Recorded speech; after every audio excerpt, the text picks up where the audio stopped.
પહેલાં અમે કેળાની ખેતી જ કરી જાણતા હતા અને ઘરનું કામ જ કરી જાણતા હતા.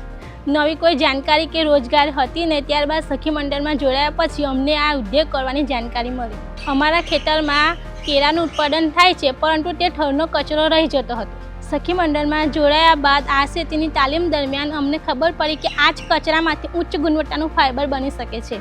એ જ સમયે વિચાર આવ્યો કે આ તો એક નવી આજીવિકા બની શકે છે. આજે અમે કેળાના ઠળમાંથી ફાઇબર કરીને બેગ, દોરી, શુભલાભ તોરણ, સાવરણી, પગલુછનિયા, સેનિટરી પેડ વગેરે પ્રોડક્ટ બનાવીએ છીએ.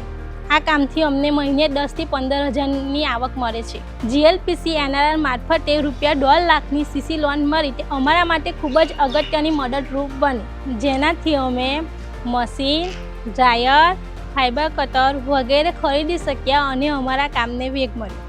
આ ઉદ્યોગથી અમને સૌને ઘર માટે આર્થિક મદદ મળી અને અમારા બાળકોને અભ્યાસ કરવામાં પણ મદદ મળી. આનાથી સમાજમાં અમારી નવી ઓળખ ઊભી થઈ અને અમારી સખી મંડળની બહેનોનો રોજગારી માટેનો નવો રસ્તો ખુલ્યો.